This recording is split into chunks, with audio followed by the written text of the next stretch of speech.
Баршаңызға сәлем, қалдарыңыз қалай? Каналыма қош келдіңіздер. Бүгін мерекелік салат дайындайтын боламын. Бұл салат өте тойымды және дастарханымыздың сәнін ашады. Жаңа жылдық дастарханыңызға осы шырша салатын міндетті түрде жасап көріңіздер. Ең алдымен тауық етін пісіріп аламыз. Одан кейін піскен тауық етін майдалап тураймыз. Одан кейін маринатталған қиярды да ұсақтап турап аламыз.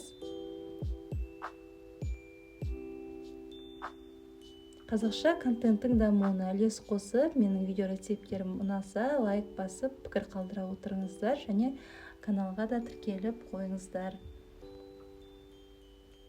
Одан кейін ірімшікті және піскен сәбізді және жұмыртқаны үкіштің майда көзінен өткізіп аламыз.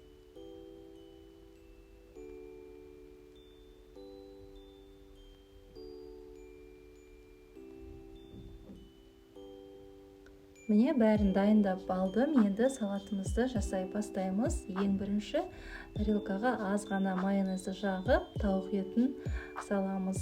Оның үстіне аздап тұз сеуіп, майонез жағамыз. Одан кейін маринатталған қиярды салып, тағы да майонез жағамыз. Одан кейін сәбізді салып, аз ғана тұз сеуіп, тағы да майонез жағамыз. Осылай қасығымыздың көмегімен жан-жағын әдемілеп қоямыз. Одан кейін горохты саламыз. Тағы да майонез жағамыз.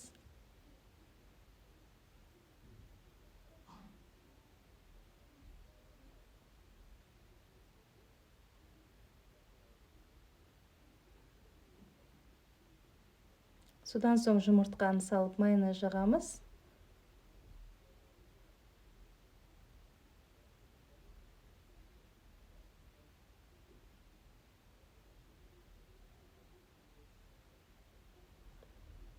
Одан кейін ірімшікті салып, тағы да майонезді жағып шығамыз. Менің каналымның дамуына, алға басуына үлес қосып, осы видео сіздерге ұнаса, пайдалы болып жатса, поделиться батырмасын басып, құрбыларыңызға, әпке-сіңлілеріңізге жіберіп қойыңыздар. Ең соңында жұмыртқаның сарысын бетіне себеміз.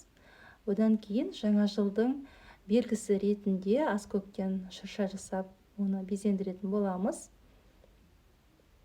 Осылай аскөктерімізді шырша тәріздес етіп қойып шығамыз.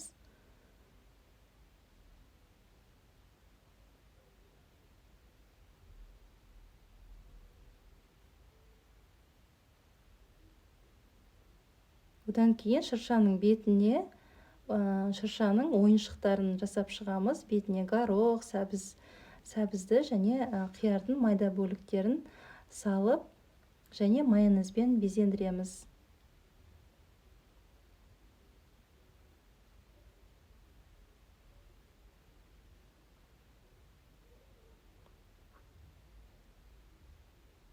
Шыршаның үстіне осылай маринатталған қиярдан жұлдызша салып қойдым. Міне осымен жаңа жылдық шырша салаты дайын болды. Өте тойымды және әдемі болып шықты. Жаңа жылда дастарханыңызға жасап көріңіздер. Дастарханыңыздың сәнін ашатынына сенімдімін. Менің видеом ұнаса, лайк басып, маған кері байланыс білдіріп, пікір жаза отырыңыздар және каналға да тіркелуді ұмытпаңыздар.